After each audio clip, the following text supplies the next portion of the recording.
Welcome to the Undisputed Podcast. I'm your host, Joy Taylor. On today's show, where does Jason Witten belong in the pantheon of the greatest tight ends ever? Plus, Dwight Freeney joins the show to talk about the Patriots drama and more. And is Dez Bryant's stock at an all-time low? Skip, Shannon, let's get to it.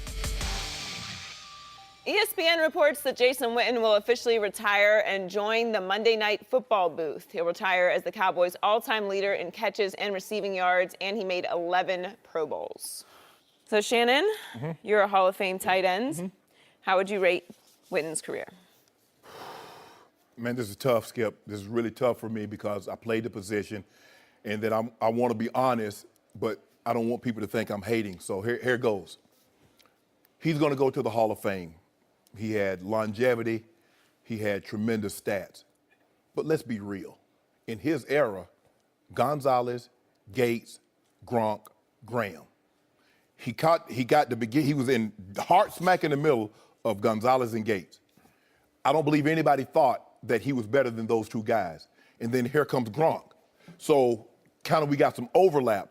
So by every stretch of the way, the scale you look at it, however you want to measure it, he was the fourth best tight end in his era. That's just what it is. Yep. He won 2 playoff games. 2.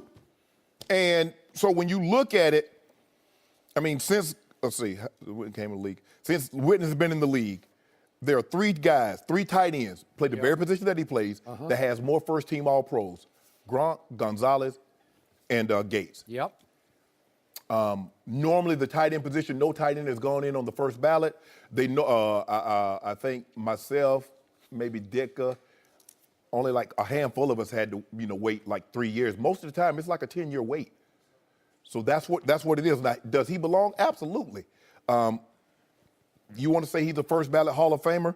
He has the numbers, but if you look at it in the era, did he dominate his era? Did you like, man, he's better than Gates. He's better than Gonzalez. He's better than Gronk. He's better than Jimmy Graham.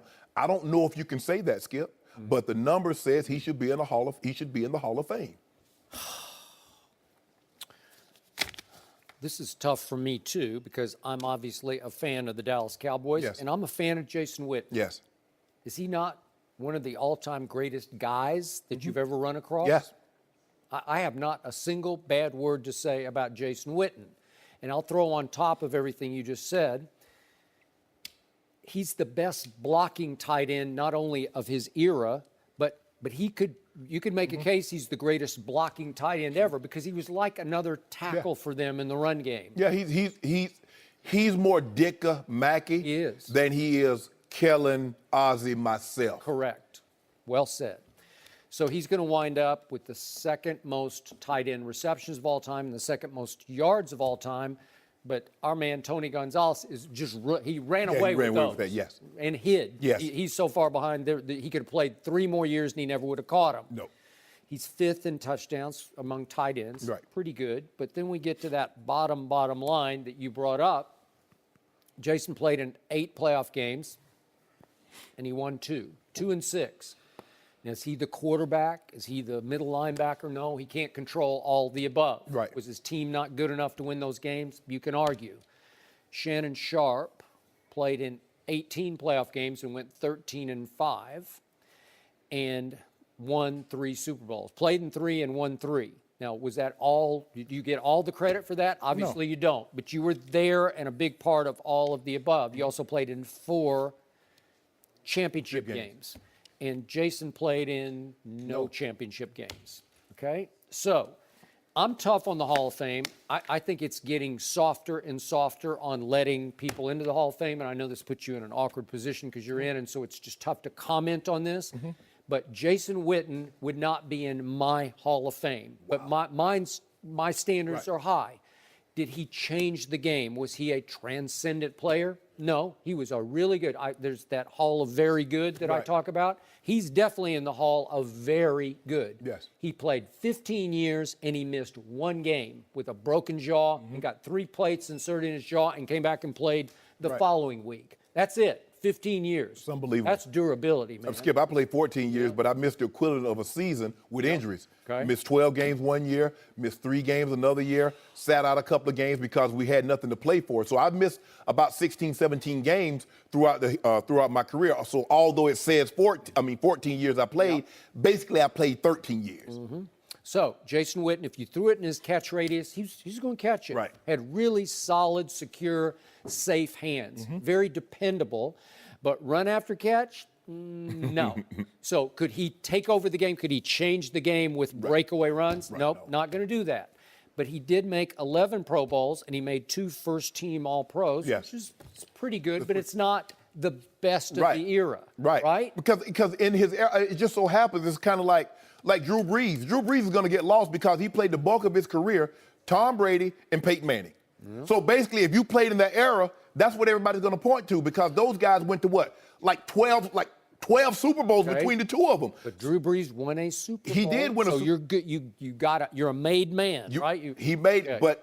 When we talk about him, we still step over him, even though he has that one Super Bowl and 5,000-yard seasons. You look at Gates, 114 touchdowns. Gonzalez, 112 touchdowns. Gronk's going to be somewhere around over 100 if Brady plays a couple more years and he stays with Brady. He's going to be over 100. All I'm saying, Skip, is that when I played in the 90s.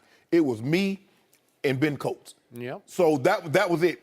In the AFC, you weren't going to the Pro Bowl if Ben Coates and Shannon Sharpe was healthy.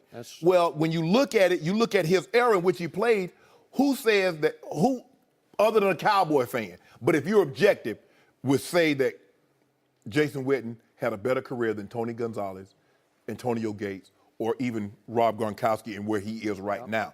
Because playoffs should matter. Games should matter. 2-8. He's never played in the conference championship game, Skip. Never. At least Gonzo has that on his resume. Now, he only won 1. I think Gates might have won 1 or 2. But those should matter. And people are like, well, you never played with anybody. Well, somebody got him to those 11 Pro Bowls. Somebody got him those 12,000 yards. Good point. So you can't say, and a lot of times people, well, he didn't play with John Elway. Well, John Elway didn't throw me 14,000 worth of passes. Okay. So I always considered Jason a clutch catcher because he made a number of clutch catches, such as in the playoff game 2014 ahead of the Dez game at Green Bay, the one against Detroit at home. Yes. It was a big 4th down play, and Romo found his man, Jason Witten. It was a huge play that saved, or you can argue, won the game. And then the next year, 2015, the big opener against the rival Giants at Jerry World, game number 1, last-second play. Romo to Jason Witten at the goal line, catches it, falls into the end zone, touchdown, wins the game against Eli and company. It looked like, then of course Romo got hurt the rest of the year and it went down the tubes. But he made a lot of those catches, but they're not in NFC Championship games, they're not in Super Bowls. They didn't. He didn't change life with the Cowboys. He wasn't the dynamic leader that you were. He was just solid. He was a stalwart. He came to work and worked hard every day. And the thing is, Skip, you need you can have a great career, and Michael Jordan had an unbelievable career, but he's known for that shot against Craig Elo. He's known for that walk-off. So what's the signature moment in the biggest of games? And I had, up until the AFC Championship game, Skip, I had some monster games. Had, 13 for 156 against the Raiders in a playoff game. How do you remember 156? Because I had went out there the week before, Skip. I needed 121 yards, Skip, to get 1,000. I had 6 for $115 at the half. These numbers are like emblazoned. I know, Skip, I know. But I remember talking to my brother. I was like, man, I've had some good games. I said, but I don't have a moment. And it just so happened, 3rd and 6, Pittsburgh. That's the moment. Or the play against the Raiders. That's the moment to me. So, sports are about moments and big moments. Jason had a fabulous career, Skip. He did. The numbers said he had a fabulous career. But it's just hard for me when I look at him and look at the era in which he played in, because everybody caught a bunch of, Skip, by the time it's said and done, I might be 25th on the tight end all-time reception list with the way they throw the football now. So, bottom line, I will bet you, because the media votes on this, and he is a media favorite. Want to bet first ballot? Oh, yeah. And also, by the time he's eligible, 2023, he'll have been in the Monday Night Football booth for a good hot set. a few years. So, but they do say the greatest ability is availability, and He was available. cannot argue with that. Yeah. No mercy. Hey everyone, Joy Taylor here, and before the show moves along, I want to tell you about an exciting new show. It's called the Fox Sports Daily Brief, available only on Facebook Watch. We all know everyone is busy, but the Fox Sports Daily Brief takes the biggest stories in the world of sports and delivers them to you in one video on Facebook. It's all you need to know about sports from the biggest stars at Fox Sports. So log on to Facebook and search Fox Sports Daily Brief and look for new episodes weekdays. Now back to the show. No mercy. Dez Bryant is still looking for a new home, and apparently there isn't much interest. Adam Schefter reports that there are, quote, far more teams that are unwilling to pay Dez the league minimum that teams could consider signing him. The minimum for Dez is just under $1 million. Shannon, are you surprised by the lack of interest in Dez? I am. This seems a little extreme to me, Joy. I've had my issues with Dez play. I've never had an issue with him personally. I just watch him play. I know the receiver. I was a receiver before I was moved to tight end. And just looking at him, I don't see the separation. I don't see the consistency in which a wide receiver of Dez pay grade, that he gets the consistent separation and releases off the line of scrimmage, Skip. But for me, is that Dez had an opportunity. The Baltimore Ravens were willing to give Dez a multi-year deal. Dez said no. Skip, if I'm looking for a job, and this one job says, okay, we got employment for you. In order for me to turn it down, I better know something that they don't. I better have a job over here lined up that I'm going to go sign my name. As soon as I walk out of their office, I'm going over here into this other office and sign my name on the dotted line. Dez, you're in no position. I can see if you had 5 or 6 teams clamoring for your services. Yep. You know, there's a report, there are a lot of teams waiting on Dez to get released. Yep. That was Dez's agency releasing that, because we can see there's not a whole lot of team clamoring for Dez Bryant. They look at the tape. They see a guy that's not consistently winning on the outside. And then he's not consistently winning, and then he could possibly be a problem on the sideline when things doesn't go his way. Yep. So they're weighing that, okay, production is down. If production is down, guess what else is going to be down? Tolerance of your behavior. Yep. So I believe that is what's in play here. They look at the tape, and they don't see the same guy, and then what happens when we don't throw him the ball? That could be a problem. But I am surprised, Skip, that someone, minimum $1 million, someone says, okay, Dez, come here on a prove-it contract. Because basically, league minimum for a guy that's under the age of 30, that's a prove-it contract. We need you to prove it. Baltimore was willing to give him a multi-year deal, Skip. He turned that down. So I hope he got something up his sleeve.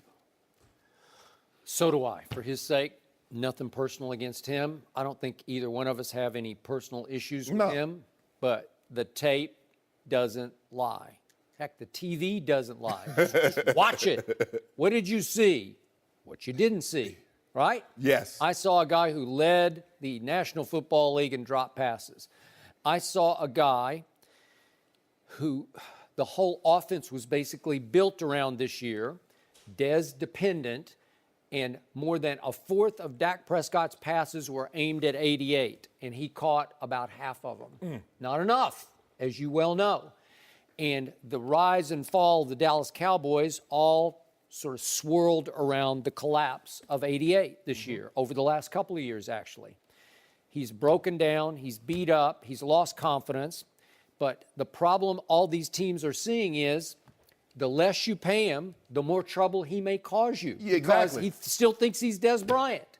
And you can't blame him, you can't condemn him for that. No. But if you pay him $1 million, the minimum, and then he comes in and you don't throw him 10 targets a game, Right. he's not going to be happy. And plus, Skip, they look at it like this. Hold on, wait a minute now. I'm supposed to believe that if I pay Dez Bryant $1 million on a prove-it contract, he's going to perform better than he did when he was making $12.5 million. So he's making $12.5. He didn't get consistent releases. He didn't play big for you. But if I give him $1 million, he's going to do it now. Teams look at that, and I get it, but I still believe Dez Bryant, Skip, for $1 million. I still believe that's a good buy. But this league, as you know, is cold-blooded. Yeah. And once Dez Bryant turned down the great Ozzie Newsome, who sent him a lifeline, right Yes. here, this is your last stop. I've done it with Steve Smith. I've done it with Anquan. I've done it with receivers in the Yes. past who were on their last legs. One last hurrah with Ozzie. No better place for Dez. I said it the first day this story broke.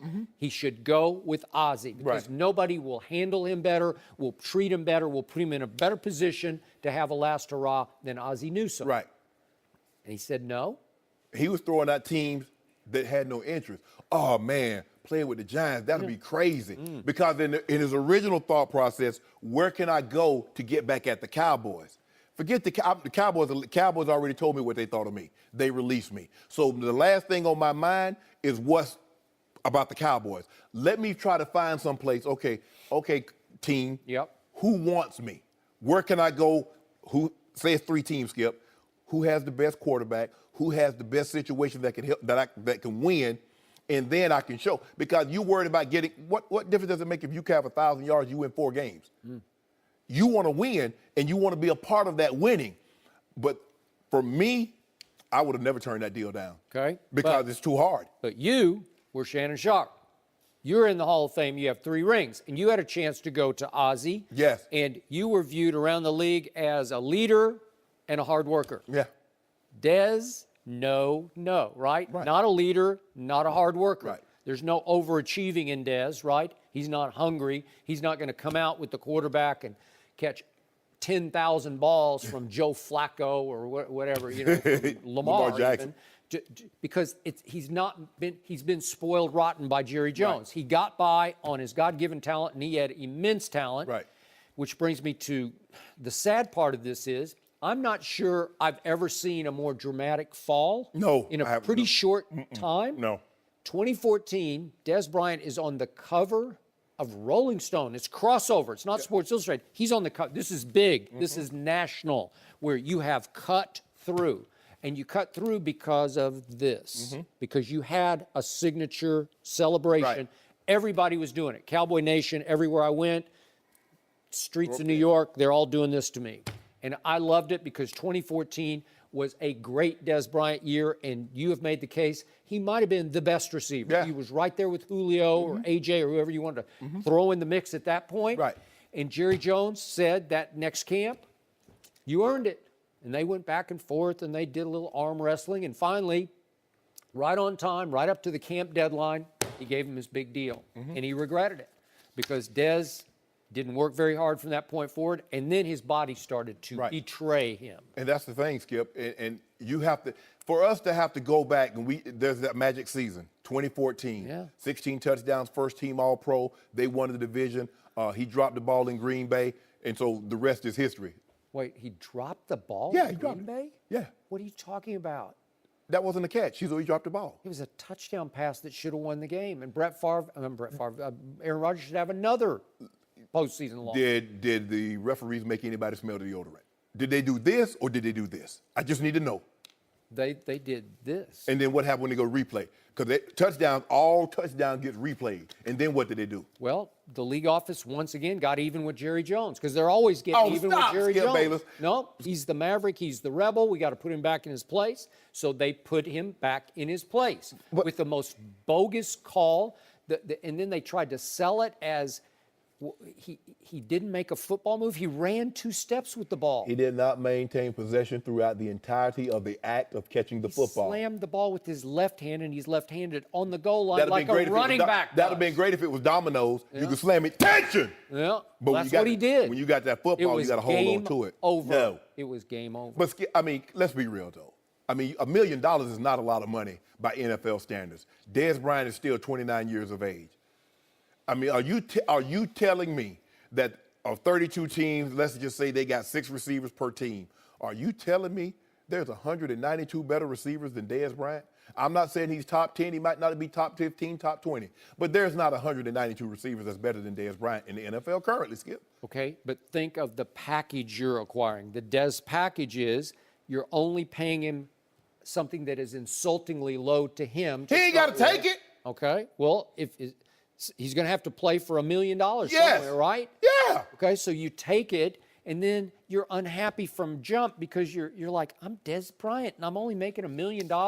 You're going to be quick to pout, quick to complain. He done made a bunch of money, Skip. Go out there on this prove-it deal. Hopefully he can find a team, play on this prove-it deal, and get you another contract. But, I mean, he made $40 million just over the last 3 years. Plus, he was a first-round draft pick, so Dez should be straight. No state taxes in Dallas. I don't know the dude's finances, but prove it. I don't know. Prove it. More trouble than worth. Boils down to that. I What think did he he'll end prove? up somewhere. It just seems kind of crazy saying this now, turning down a 3-year deal of $21 million. I mean, think about that, Skip. You turned down a 3-year deal with no other offers on the table. I don't know why he did. Because he didn't want to be committed because Wanted he a one-year thought deal. he could get 15 or 20 million the next year? No. Okay. No. No mercy. We're joined now by former All-Pro defensive end, Super Bowl champion, and one of the greatest pass rushers ever, Dwight Freeney. Welcome to Undisputed. Hey, thanks for having me. So good to have you.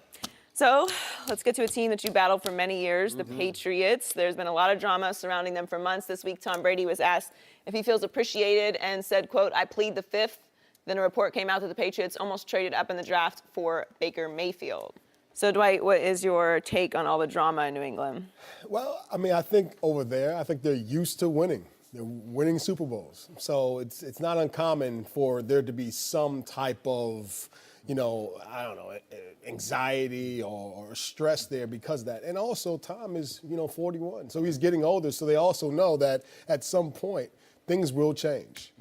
So I think there's nothing wrong with kind of planning for the future. And I don't think anything's wrong with that. Every other position has to do it. Yeah. You've been there. You know what it is. So I think all this anxiety is just, the fact that they didn't win and Tom's getting older. How much longer do you think he can play at the level he played at last year? Well, I mean, I don't know. I think the level last year was unique. I think he could still have a great year. I don't think his skills are diminished. They're not asking him to do a whole bunch other than, here's the check down, throw the check down. Sometimes you have to read the coverage, but the coverage, once you understand the game, you know it. So that never changes. So as long as they're not asking him to throw the ball 40, 50 yards down the field all the time, which their scheme isn't one of those schemes that they ask him to do that, he should be fine as long as they can protect him. So, I mean, will he have another year like last year? I doubt it. But will he have a good year? I think he will. I mean, he's one of the greatest quarterbacks of all time with the same system for how many years now? I don't even know how many, 100 years, whatever, right? I think, not only does his line protect him, but the league, the way they've instituted the rules, protect the quarterback now. Yeah. See, I think the tension, they lost, and everybody's disappointed about the loss. I think where the friction really starts to come in is between Coach Belichick and Tom Brady. You mentioned it's okay to start preparing for the future. Well, Tom was okay with that until preparing for the future meant preparing someone to take his job. And then all of a sudden, that's when this all hell broke loose with the report that Seth Wickersham came out that Mr. Kraft instructed Coach Belichick, to find a home for Jimmy Garoppolo to clear the decks for Tom Brady because Brady was becoming uncomfortable because he saw the writing on the wall, what Coach Belichick had envisioned. Is that the bridge between where we are right now and into the future is going to be Jimmy Garoppolo, and I'm moving on from Tom Brady. Well, I think you have to move on at some point, and regardless if the player feels uncomfortable, tough luck, Welcome to the world of the NFL. Right. We all feel, I guess, somewhat uncomfortable at some point, but, he's had a great career. I don't know how many seasons it is for Tom now, 18, 19, or whatever it is. I mean, how many quarterbacks can say that? So I'm sure he knows that at some point it will have to come to an end. I don't know how true the whole report is that he felt nervous about Garoppolo. I highly, highly doubt that. But in the end, you know what? He's a great player, and I'm sure they'll figure it out somehow. So I want to know what you saw inside Brady's psyche competing against him at the highest level. Did you talk? Did he talk back? Did you have any conversation in those heated moments? Well, you know what? Me and Tom, I've played Tom. It's almost like he played in the same division. That's correct. With me. I mean, we played pretty much at one period of time twice a year. And but he's not a big talker on the field, and I'm not a huge talker. We talk a little bit maybe if we see each other, or before the games or what have you. But we don't really speak too often. We always give each other probably looks. Like, you know what, I was almost there. I'm glad, you threw that ball. And for him, he's like, I got you that time. It's one of those types of things. I think the biggest thing with Tom is his mental game, and as far as stability and as far as his calmness is the greatest attribute that he has. To where as though a lot of quarterbacks get rattled in the pocket. Yep. He doesn't get rattled. And I don't know if that's because how comfortable he is in the pocket, how well he knows the scheme and things of that nature. But very few times do I get back there and he's over here trying to duck or dive or get away from me. He's pretty much throwing that ball. So compare it to what happened to Peyton at the end in Indianapolis, because you were obviously close to that situation.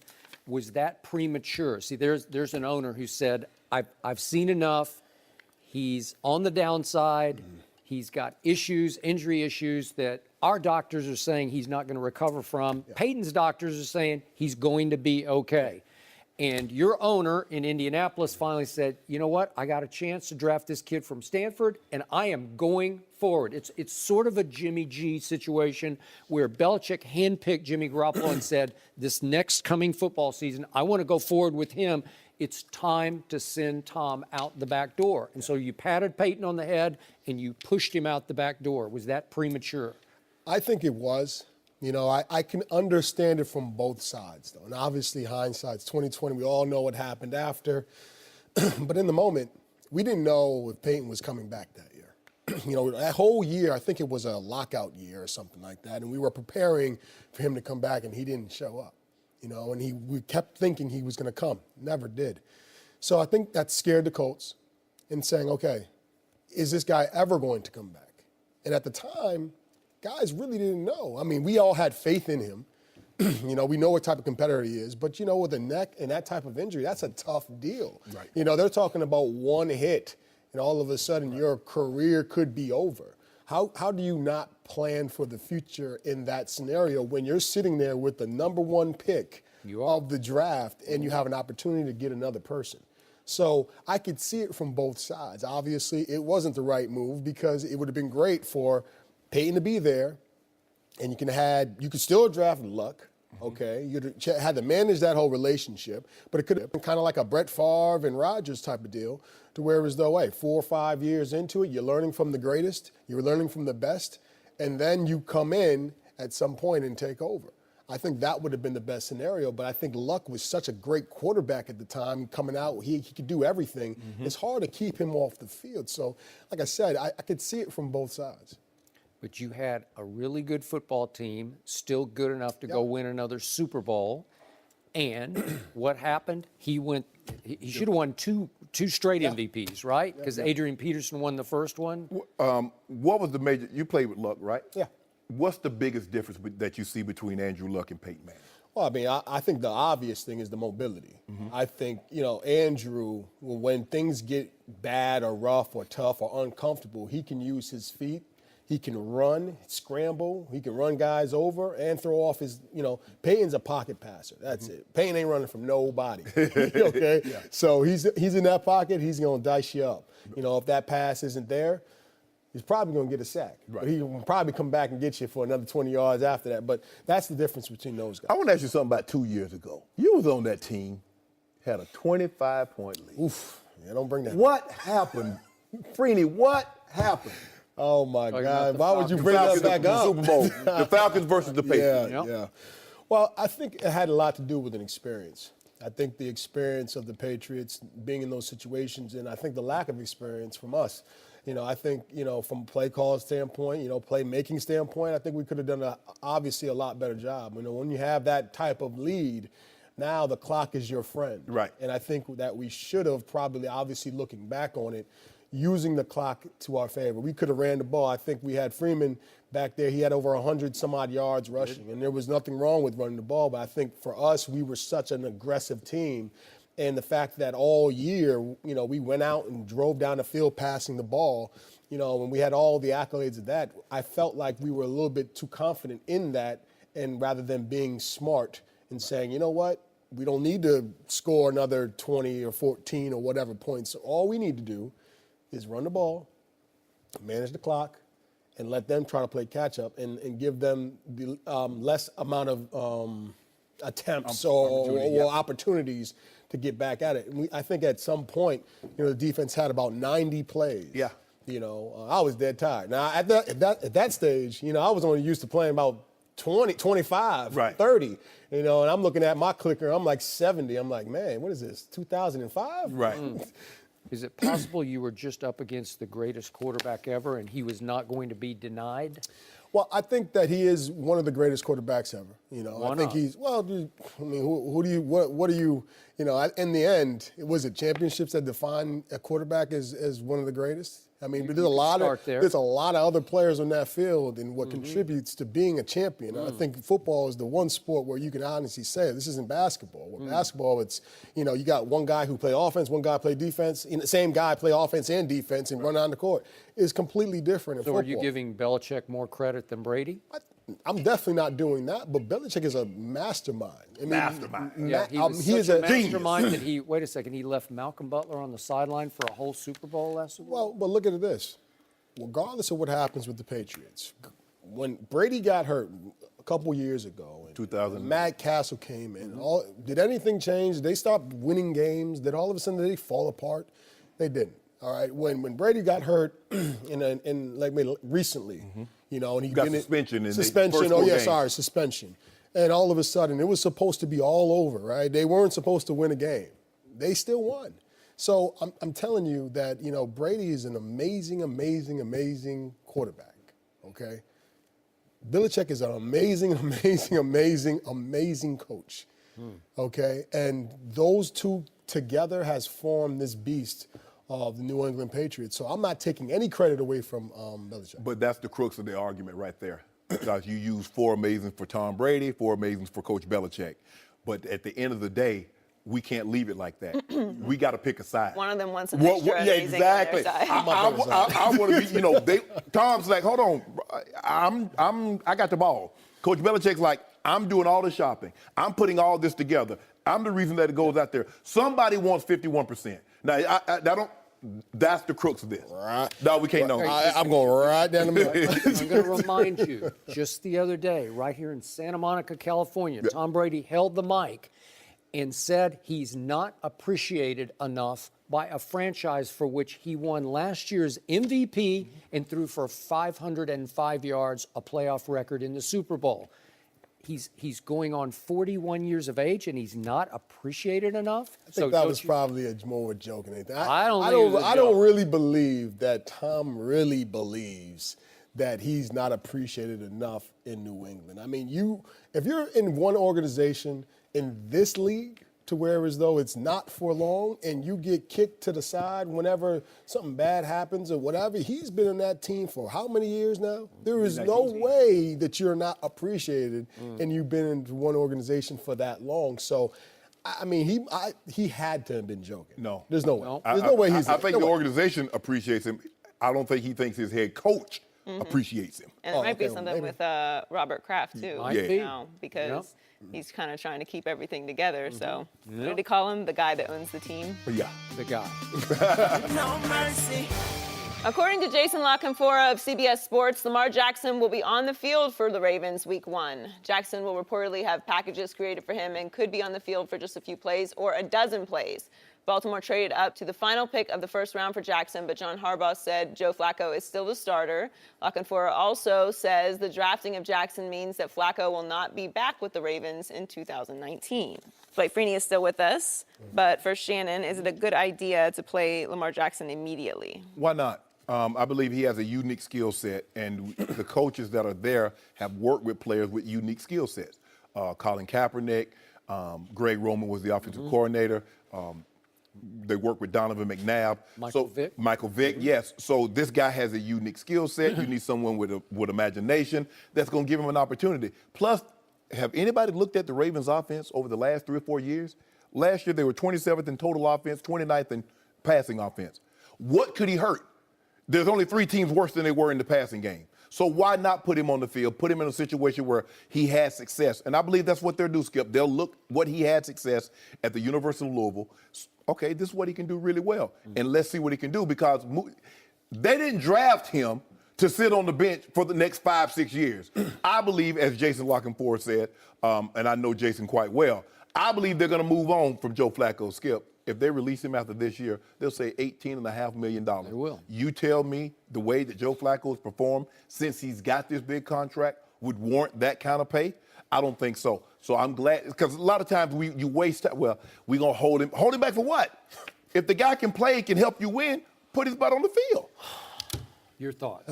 Well, I think I'm split, to be honest with you. I think that, their offense needs a guy like that to go out and spark something. Right. That the offense is pretty much dead. But on the other side, he's a rookie, okay? I'm sure he has to learn coverages. He has a lot of things he has to learn to be successful. Right. He doesn't have that many weapons around him. All right, so if you don't have any weapons and you don't really know coverages and maybe your offensive line is bad, that means you're not going to have a good year, okay, regardless. Now, you might get experience, right, but you're going to be baptized by fire, right, all right? And it might actually hurt you. You might be a little bit, get hurt, run, something bad can happen from being in that situation. So I feel like this. Start Flacco. Have him learn under him, okay? Absorb as much as you can. Now, if Joe is playing bad. Oh, I believe they'll start Flacco. If he's playing bad, then you can put the rookie in and say, all right, let's see what happens. Let's change this thing up. But I don't think you start in the beginning putting him out there when you have a guy like Joe who has all that experience that he can learn from. Are you suggesting he play quarterback or play utility back? No, I don't know which way you're going with this. I think they'll use him in a situation. Maybe they use him like how the Steelers did Cordell Stewart. That's my whole case here, okay? I don't love that for Lamar. Okay. Because there was somebody out there whose name was not printed, but who said we want him to play receiver, right? Right. Period. End of story. Right. So I don't want to see them cubbyhole him as some sort of slash player, right, like Cordell, who's a friend of mine, right, 1995 for your Pittsburgh Steelers. Neil O'Donnell is the quarterback. They made it all the way to the Super Bowl with slash because Cordell was happy as a late second-round pick to say, okay, so during the regular season, he threw 7 passes, he ran it 15 times, and he caught 14 balls. So they used him in the slot. They put him in motion. They did slot reverses to him. They did all kinds of little slash things, creative little ways to get the ball in his hands, while Neil O'Donnell was always on the field. Right. So I don't know which way you're going here. Are you talking about subbing him in for Joe Flacco on occasion? I think you have a couple of series, Skip, where you let him, he's the quarterback, and you put him in a situation where he can be successful, which is a spread offense. Skip, they struggle moving the football. Boy, it's hard to practice that. Now you're running 2 totally different attacks because Flacco is nothing like Lamar or vice versa. Nothing like. They're the flip sides of each other. And I'm looking at Joe Flacco over the last 4 years. I totally agree with you. I call him Joe Fluco. I'm not a fan. I wasn't, but I can't argue with the postseason because it is extraordinary what he did. Yeah, they say, well, okay, if we were to get to the postseason, you gotta get there. I want Joe Flacco. I know. But in the meantime, we're not getting to the postseason and we're getting exposed. So how would you like to be Joe Flacco going into this coming year when at best you're a lame duck, one more year starter, right? Yeah. You're just keeping it warm for the kid until he gets a feel for it. Well, to me, you should fish or cut bait. I'm back to that age-old expression, if you have 2 quarterbacks, you have none. And if you're going to mix and match them, if you're going to try, as we go back to Coach Landry once upon a time, tried to alternate Roger Staubach and Craig Morton, like every other play, you're the play messenger to run in. I'm going to tell you the play that you get to run in and run. It will not work. It's a single quarterback offense where you know this. You have to have a guy who's in control, who gets into the rhythm of the game, and it just won't. You have to go one way or the other. And I don't personally want to see Lamar used as a slash player. Or That's gimmick. just me. Well, there's a good chance, Skip, if this thing doesn't go well early on, Lamar Jackson could be the eventual starter. Because this coming year. Season, I agree absolutely. with that. Because I don't believe they're going to go through what they went through last year with Joe Flacco. Obviously, they didn't have a whole lot of confidence in Ryan Mallett. That's why they were kicking the tires on a lot of. They kicked the tires on Colin Kaepernick. They did. I believe if Joe Flacco were to struggle like he struggled last year, they would have no choice but to put Lamar Jackson in. And because they've had some of the, And maybe, Skip, maybe they don't run these packages in the game, but I can assure you in training camp, they're going to get Lamar Jackson in a package of plays, and they're going to expand from there. So if Joe Flacco is struggling in the regular season, Lamar Jackson is coming in. Okay.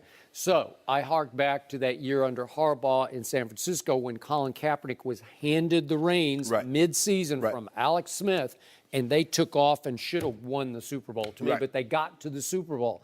But Colin had been in the system for, what, a couple of years? Yeah, he was a second-year quarterback. Yeah. So at least he had some baptism, not by fire, just by osmosis, you know, just being around. And this, to your point, we both agree, Lamar's got some learning to do about, even though he played in a pro-style offense under Petrino, who's a very demanding pro-style coach, it's going to take him a little while. So this is going to be very interesting to see how quickly, you know, the pressure on Flacco's got to be extraordinary. Oh, absolutely. Yeah, I mean, I think the big thing is, like I said, this guy here, he's going to run the ball and he's going to scramble around. Right. The thing is this is not college. You're not going against guys who are 18, 19, your age. You're getting hit by people who are twice as strong, twice as big. You know, you have all that concussion stuff. I don't know too many quarterbacks who run the ball and scramble and who have not gotten hurt in this league. So that's another risk. Would you have liked to have played against a rookie Lamar Jackson? Would you feast on that? Would you? I personally love the quarterback who loves to hold on to the ball, okay? The longer you hold on to the ball is the more opportunity I have to get you, all right? The guy who I can't stand is the guy who gets rid of the ball and doesn't want to get touched. Tom Brady? Yes. Yeah. All right, that guy annoys me, you know what I mean? Because I keep beating my guy, and when I think I have the sack, then ball's gone. And then when I think he's going to throw the ball, guess what? He holds on to it. How often did a running quarterback frustrate you? Well, it doesn't frustrate me too much, you know, because the fact of the matter is I had an opportunity. And that's as a D lineman, as a guy who gets after the quarterback, that's all you want. Right. Just give me the opportunity to get to the quarterback. So if he's going to hold on to the ball, trust me and Mathis, we're going to craft up something where we're going to get him down. So. And the thing is, if you look at through history, Skip, the more mobile the quarterback is, the higher his sack percentage is. Look at Randall Cunningham. Look at Mike Vick. Look at RG3. Look at Cam Newton. That's true. All these guys, even Steve Young, all the guys, you're like, well, how is he getting sacked so much? Because while he can get away from something on one side, he runs himself into trouble on the backside. Yes. So, exactly, and that's his default. As a default button for quarterbacks who are athletic, they're going to run for their success. Now, other quarterbacks, they say, okay, I can't run, I'm going to throw the ball away, and that actually helps them out and helps the team out, I think, a little bit more than that guy who wants to scramble and run, unless you're like, you know, Newton, where, you know, all of a sudden you run for 30, 40 yards running guys over. And there's not too many guys like that. Yeah, we got to leave it there. Dwight, thanks so much for joining us. No mercy. The New York Times reported that Washington Redskins cheerleaders had to pose topless at a photo shoot in Costa Rica back in 2013. There was even a group of spectators invited by the team to watch the photo shoot, and they were all men. During that trip, a group of cheerleaders were also chosen to be personal escorts for the sponsors of the team at a nightclub. The cheerleaders said there was no sex involved, but they felt the team was, quote, pimping us out. Shannon, what's your reaction? Skip, if this is true, this is unacceptable, and the NFL needs to step in. Clearly, but I'm not surprised because Washington, they seem to be tone deaf with this name. So I'm not surprised Daniel Snyder hasn't said anything about this, but this is unacceptable. The cheerleaders are a representation of your organization. Now, obviously, Skip, if you go to a secluded beach or a secluded location and you're going to do topless photos, obviously you did that for a reason. But to invite men to watch as you do this, that's unacceptable. I get it. Okay, you go to Costa Rica and you suite holders are major sponsors. You're going to go through have this elaborate dinner. If you want to invite, say, cheerleaders, we're having the sponsors. If you want to come, we'd love to have you because you're a part of this. But to request that they go to be almost escorts, what is this? This is not this is not a Playboy model shoot, Skip, where the women get top. These are representations of your cheerleaders. And then they had an ad, I think in 2009, where 5 lucky winners would win Redskins cheerleaders to wash their car. One man asked another if he would like the cheerleaders soaping up and scrubbing off. What the hell is this? Girls Gone Wild? This is the NFL, and you got this going on. The NFL is going to have to look into this, and they need to come down with a steep fine on Washington. And whomever is in charge of the Washington cheerleading squad, they got to go. This is unacceptable, Skip. You don't. I can assure you, these women did not sign up for this. I would say not. Well, I'll start by saying none of this is surprising. Literally not one detail that I've heard from anything that's been going on with all of the NFL cheerleader issues that have been circulating in the news lately is surprising to me. It's not just this Redskins report. There was a lawsuit with a Miami Dolphins cheerleader and a Saints cheerleader. And they've actually offered to settle for $1 and a meeting with Goodell. Roger Goodell. So to me, this is the NFL's fault. And for the life of me, I can't understand why, for once, they cannot be ahead of something instead of being reactionary to something that is, to me, so obvious. Now, I come from a different place, I suppose, because I covered the Miami Dolphins cheerleading tryouts for several years. And I know many cheerleaders. I have some people who are very close to me who are former cheerleaders who have gone on to great careers. And obviously, these are bright young women who are in school, who are dancing and want to continue dancing professionally. And this is a dream for them. And it's a very rigorous process. There's shows about it, Dallas Cowboy cheerleaders. This is a very prestigious thing that teams want to be presented as such. And they portray it as if they want these women to represent the team and the NFL in a certain light.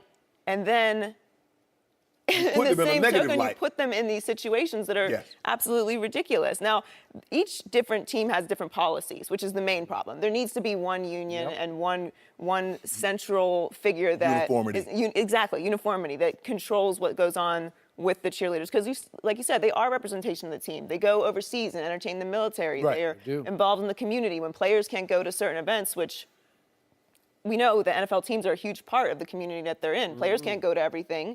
Every request that the team gets to have representation there, the cheerleaders go, and they're a big part of that. And young people look up to them. So this idea that, they asked for it, they're sex objects, they deserve it in some way. There's a complete lack of self-awareness here, and furthermore, a complete imbalance of fair practices in business and workplace etiquette.